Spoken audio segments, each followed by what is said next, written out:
Evening and welcome. The news is coming to you live from our studios in Douala, Cameroon's economic capital. Quentin Itape, bonsoir. Bonsoir, John Ngong, journal télévisé bilingue du 18h30 en ce dimanche 16 avril 2023 sur ma Média Prime Télévision. Mesdames et messieurs, salut à tous et à toutes et bienvenue dans ce grand programme d'information. On commence en anglais avec toi, Joy. We begin our newscast in Parliament, flanked by the two youngest members of the House, Jean-Caroline Afane and Michel Kotoko. The oldest member of Cameroon's Senate, René Zengele, has officially presided over the handover of accoutrements to the newly elected and appointed senators. The accoutrements comprise of a stripe and the insignia worn during sessions, official ceremonies and other events where the bearer is operating in his capacity as senator. Bo Elvis covered the event for Prime News. After reading out the names of senators of the third legislature, accoutrements were handed over to the upper house representatives. Decorated in national colors, they can now officially represent their people. Unfortunately, we don't work on projects, but we do advocacy for projects to be carried out. If it is on that line, I will speak to the top of my voice on that and advocate for projects that will benefit our populations. I will, of course, endeavor to be a whistleblower when the right things are not done. You can count on me. Supporters turn out in their numbers to encourage the senators and remind them about putting the people first in all their endeavors. You can see that the celebration is total. We can have our honorable member of parliament from Moyuka, who certainly managed my campaigns during the elections. This is a moment also for me to say thank you, and through a representative of the people to the entire population of Fako and local councils of Fako division. We thank God and we thank our people. Bless you all. After the official admission, the 100 senators will proceed with electing a permanent bureau that will run the affairs of the Senate for a year. The permanent bureau is renewed every year at the start of the March session.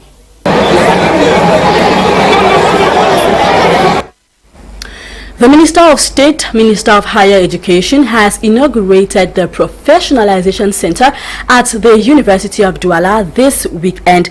The project, which has lasted 16 months upon realization, is also billed at about 3.9 billion francs CFA. Dolingonde tells us more.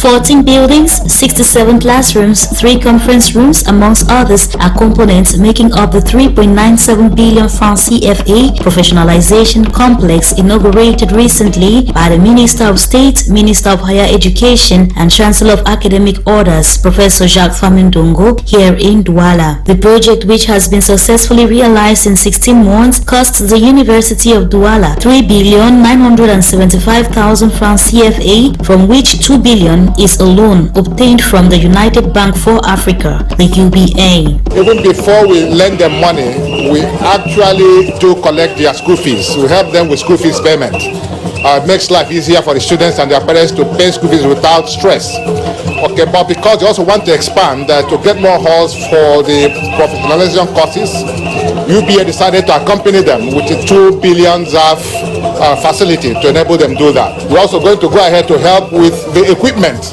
of those complexes. The ceremony, which has been highly attended by several government ministers, rectors and vice chancellors of other state universities, has also had the brain behind the complex, the rector of the host university, Professor Magloire Ondwa, saying this has come in response made by the head of state for the professionalization of education, which the University of Douala excels in. While inaugurating the grand project, the Minister of Higher Education and Chancellor of Academic Orders, Professor Jacques Famindongo, has also had the following remarks to make. My special words of gratitude goes to the sponsors and international supporters of this venture for strengthening and bringing to the fore the victory and valor of diplomatic politics of His Excellency President of the The ceremony did end with the pouring of some libations around the new project as a sign of purification and protection according to the Sawa tradition, while wrapping up with this collective animation by voices like bendiggers.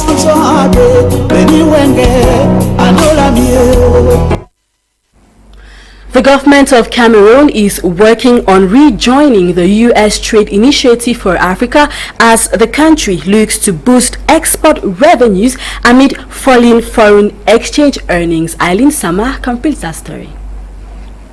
Cameroon's Minister of Economy, Planning and Regional Development, Alamin Ousmane May, has started talks with Washington for admission back into Africa Growth and Opportunities Act dubbed AGOA, which grants African countries tariff-free access to the U.S. market.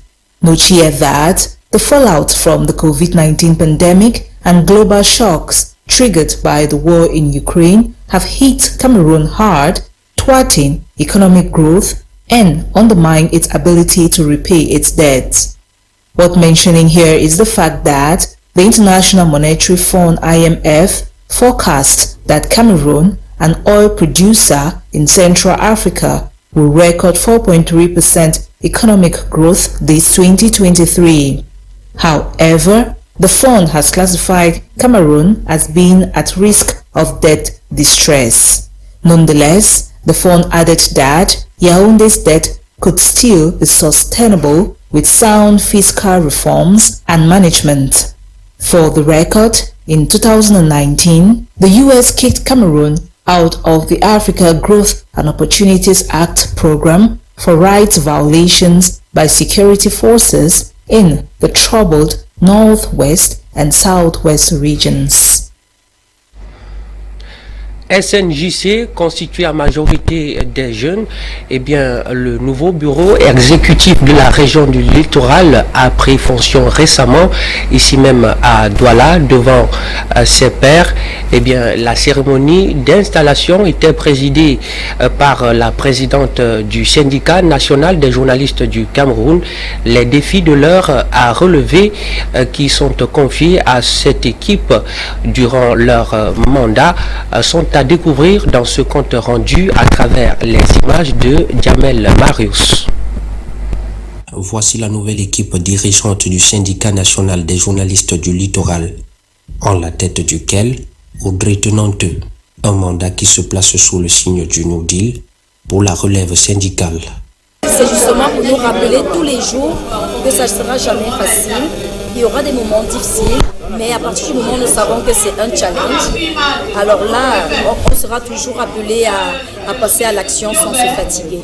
Le bureau sortant a travaillé pour donner un visage particulier à cette session du littoral qui compte à ce jour 101 membres inscrits et ayant payé leur cotisation. Des missions à poursuivre. Nous voulons que ce nombre double ou triple. Nous voulons également qu'il y ait une sensibilisation de proximité avec les journalistes sur les questions de couverture, de traitement et de diffusion de l'information. Nous voulons également que le syndicat soit plus présent en ayant des membres qui sont responsables. Nous ne voulons plus être appelés pour des problèmes qui ne concernent pas la profession. Le chantier est hyper grand, le programme est très surchargé. La méthode adéquate pour analyser les difficultés dont rencontrent les journalistes de la région côtière, c'est d'aller pas à pas.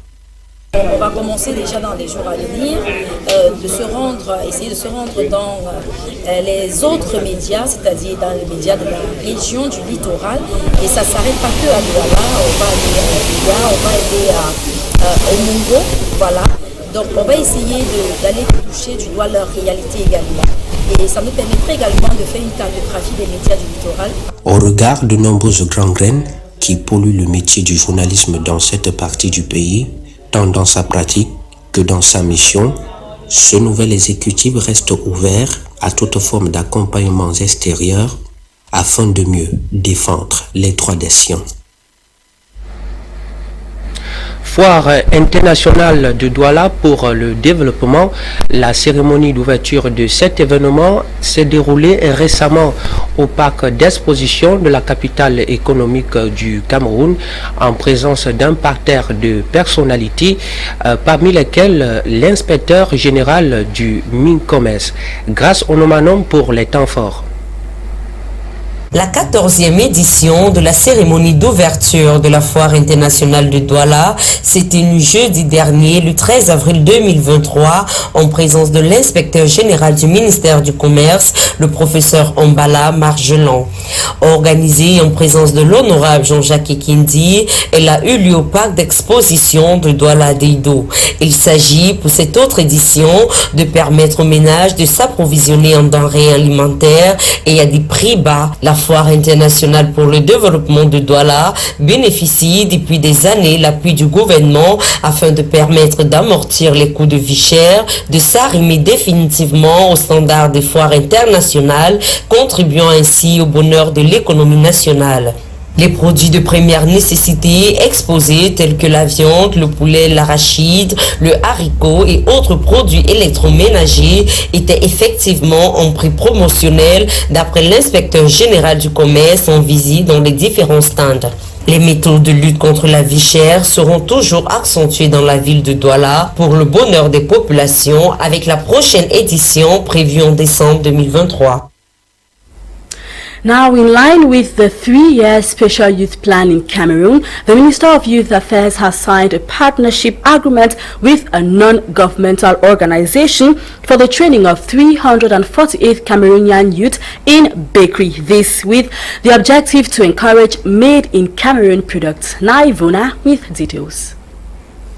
The just-signed partnership between the Ministry of Youth Affairs and Civic Education and the non-governmental organization JIC Biever shall cover the moral, civic and entrepreneurial rearmament of young people in Cameroon for a period of 3 years, renewable once. A total of 348 young people drawn from all 10 regions of Cameroon will in the months ahead be trained on how to use local products to bake in order to promote the consumption of homemade products. Following the partnership agreement signed in Yaoundé on Friday, April 14, 2023, the government of Cameroon through the Ministry of Youth Affairs and Civic Education has committed to monitor the activities of young people, refer trained youth to government and non-governmental organization funding programs, and also support their partner in setting up an artisanal Bakers Association in Cameroon. The non-governmental organization on its part has pledged to support young people in the production of bakery products, ensure post-training follow-ups of beneficiaries, and mobilize more young people to get enrolled in the program. It should be noted, experts say if more young people are trained on producing consumer commodities like wheat, flour, just to name a few, import dependence will greatly reduce, making way for made-in-Cameroon products to emerge. Late Senator Anki Rebecca was buried Saturday in Isangele, Bakassi. The late senator died last March 1st, 2023. Derek Jato reports that the Secretary General of the CPDM sent a delegation for the funeral. Take a look. Difficult moment for everyone here, as the casket containing late Senator Anki Rebecca is being lowered into the ground at her native Isangele Bakassi in the Ndian division of the Southwest region of Cameroon. The reality is that a mother, grandmother, daughter, aunt, sister and a friend has left them, and it is very hard to say goodbye. In tears, the Isangele people wish moments like this never came. She's a woman that no matter what people do to her, she'll never react. She takes everybody like his own. But at the same time, so patriotic. She usually played the role as treasurer for most fundraising efforts and amongst women folk in particular. She was being readily approachable. Born on May 29, 1964, at the Sangale subdivision, late Senator Anki Rebecca passes on to eternity Tuesday, March 1st, 2023, after a protracted illness. May her soul continue to rest in peace. Now on to this human interest story. Some women and young girls in Konye, Meme division of Cameroon Southwest region stormed the streets of Wone in search of a lady who committed abortion. They took to the streets Saturday, April 15, 2023, chanting local songs, using traditional instruments, decrying the evil act. These women moved around the village searching for the woman who had aborted a 4-month-old pregnancy, as well as the nurse who facilitated the abortion process, which they refer to as an abomination. We'll bring you details of this in our subsequent newscasts. La suite du journal, c'est avec toi, Kadé Tapé. Toujours en brève et en images, 23e édition de la journée internationale des secrétaires. Le pays a manifesté son intérêt pour la 3e fois récemment, ici même à Douala. L'événement était marqué par le rassemblement de tous les secrétaires du Cameroun. Cette journée sert souvent de tribune de revendication. En tout cas, je vous propose de suivre la présidente nationale de cette coopération, Zengue Joséphine, à l'occasion de cette édition devant les médias. C'est un grand jour pour les secrétaires. C'est une journée internationale, c'est-à-dire tout le monde, avec nos pères, nous sommes humains pour célébrer. C'est peut-être que la célébration, nous n'avons pas un nom. Si nous avons un nom, c'est parce que nous avons beaucoup de choses à faire. Nous voulons déjà rassembler les secrétaires assistants et coordinateurs autour d'un mouvement. Nous avons des petites revendications, nous voulons encore dédier au secrétariat. Et pour ce faire, c'est une haute lutte. Nous devons nous rassembler, être en phase avec nous-mêmes, savoir ce que nous voulons et pourquoi nous sommes là. Vous savez que quand on est secrétaire, on détient tous les secrets de l'entreprise. Ces petites mains que vous voyez tous les jours, habillées sur le clavier, c'est des personnes muettes parce que le secrétaire ne parle pas. On ne voit pas. Alors, nous voulons qu'ensemble, nous nous mettions là, parce que si les secrétaires se mettent ensemble. Le stade Fambou d'Agobert est désormais fonctionnel. L'infrastructure sportive a été inaugurée dans la commune de Douala 2e récemment. La cérémonie à lui consacrée s'y est déroulée récemment en présence de la première magistrate de la municipalité, Madame Denise Fambou, et le super-maire de la ville de Douala, Roger Mbassandini. L'ambiance était de taille. Cette infrastructure sportive servira de cadre aux entraînements et à la formation des jeunes footballeurs. Aujourd'hui, je voudrais déjà rappeler aux uns aux autres que le nom de baptême de ce stade n'émane pas de moi. Et ce nom émane de la population de Kassalafam et qui avait bien voulu, à l'honneur du défunt maire, baptiser son nom à disposition cette terre de jeu. Alors notre rôle en tant que maire qui avait succédé aux différents maires qui sont passés avant nous, c'était justement de le rendre beaucoup plus viable et de le réhabiliter afin qu'ils puissent accueillir nos tout petits, nos jeunes, parce que nous voulons que dans l'avenir nous ayons des Samuel Eto'o, des Christian Bassagor, des Roger Mila, des Joseph Antoine Bell, qui, parce qu'ils ont eu des encadrements qu'il faut approprier, ont pu justement évoluer dans ce qu'ils veulent faire, à savoir le sport. Très belle impression que nous avons eue ce matin. D'abord un stade magnifique. Je voudrais féliciter Madame le maire pour l'initiative qui a été prise de rénover ce stade, de donner du gazon et puis de faire en sorte que les jeunes du quartier puissent trouver un endroit où ils peuvent s'épanouir et exposer leur talent. C'est le genre d'initiative que nous souhaitons voir dans toutes les communes et nous voulons féliciter Madame le maire une fois de plus. L'association de nouvelles femmes dynamiques a fait les dons hier aux enfants dans 3 orphelinats de la capitale économique du Cameroun. Un geste de coup de cœur qui apportera un ouf de soulagement à ces enfants qui sont souvent oubliés par la société. Une initiative également qui est devenue presque une routine pour cette association qui a pour devise de venir en aide aux couches défavorisées. Je vous propose de suivre les détails de Hermine et Ngong, stagiaire. Promouvoir l'entrepreneuriat et le leadership féminin, c'est l'objectif fixé par les nouvelles femmes dynamiques africaines. Une association à but non lucratif créée depuis mars 2020. C'est dans ces locaux situés dans la ville de Douala, au quartier Aqua, que ces femmes se réunissent en semaine pour organiser leur planning, mais surtout leur planning de dons. Cet après-midi, l'on se prépare pour une journée de partage. Au programme, donation dans 3 orphelinats de la ville de Douala, des médicaments, des chaussures, du savon et des denrées alimentaires telles que du riz seront offerts aux tout petits.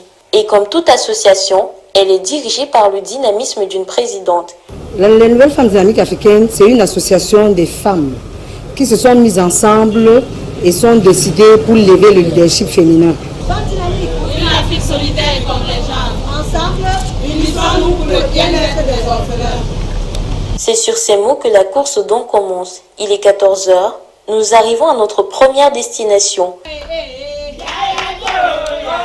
C'est dans cette ambiance qu'elles sont accueillies au centre social de la diaspora africaine, situé à Logbessou, un centre consacré à l'éducation et la prise en charge des enfants autistes. La fondatrice, communément appelée la Reine Galloise, exprime sa reconnaissance.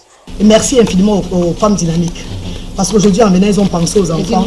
Et comme on dit ici à Asda, ce que nous recevons, nous partageons ça individuellement aux parents de lundi à jeudi. Photo de famille, les nouvelles femmes dynamiques africaines se mettent en route pour la prochaine destination. 15 h, nous arrivons au centre chrétien bénévole de réhabilitation et de réinsertion des marginaux, situé au quartier Lokpom. Cette fois-ci, elles sont accueillies par un cantique chanté par les tout-petits, mais aussi une prière de bénédiction adressée aux bienfaitrices. Ici au Féminin, grâce à Dieu, c'est vraiment Cameroun. J'étais d'abord au centre de Ghana, le centre qui m'a gardé, j'ai dit que comme ils ont fait pour moi, je vais faire aussi tous les jours. Bon, ce qui me fait être au milieu des enfants, des mineurs aujourd'hui, je ne peux plus dire que c'est la joie, parce que, comme j'ai souvent toujours dit, ces enfants n'ont rien fait pour mériter leur sort. Vous allez voir peut-être le petit bébé ici qui est entre mes mains, qui ne connaît ni son père ni sa mère, et son destin est lié à sa propre pensée, malgré qu'il soit tout petit. Donc, étant avec ces enfants, je suis toujours très contente de pouvoir leur donner le sourire qu'ils méritent, parce que c'est la chair de nos chairs.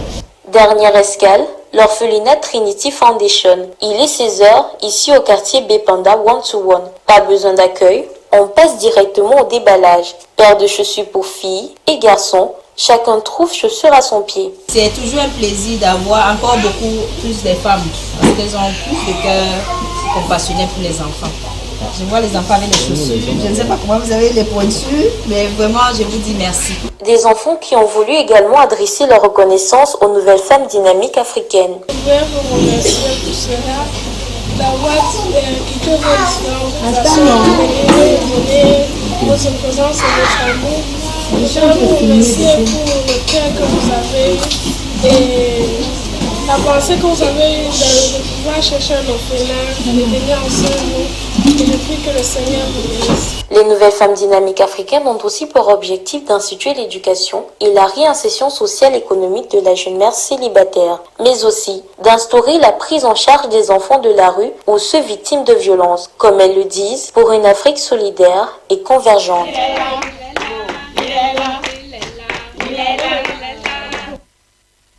Now let's talk health. Oral, head and neck cancer, according to data from the CDC, appears to be increasing in recent times. The month of April is set aside to raise understanding regarding this group of cancers, seek ways to manage, prevent and improve one's quality of life in a bid to lessen the cancer burden worldwide. Bokengo Worthy has details.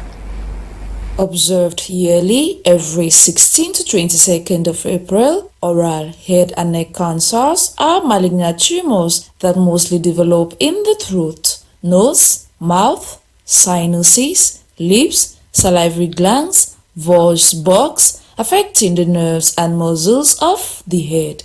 Often called squamous cell carcinoma, the health condition that takes the life of an estimated 325,000 people annually is mostly triggered by one's lifestyle choices including poor oral hygiene, excessive alcohol intake, smoking pipes, cigarettes, cigars, chewing tobacco, snuff, as well as underlying conditions like the sexually transmitted human papilloma virus, ultraviolet light, exposure to chemicals, radiation, among others. Data from the center. Ashraf Hakimi is now regarded as hero after allegedly outsmarting his ex-wife in court. More on this with Magdala Eyong Bisong.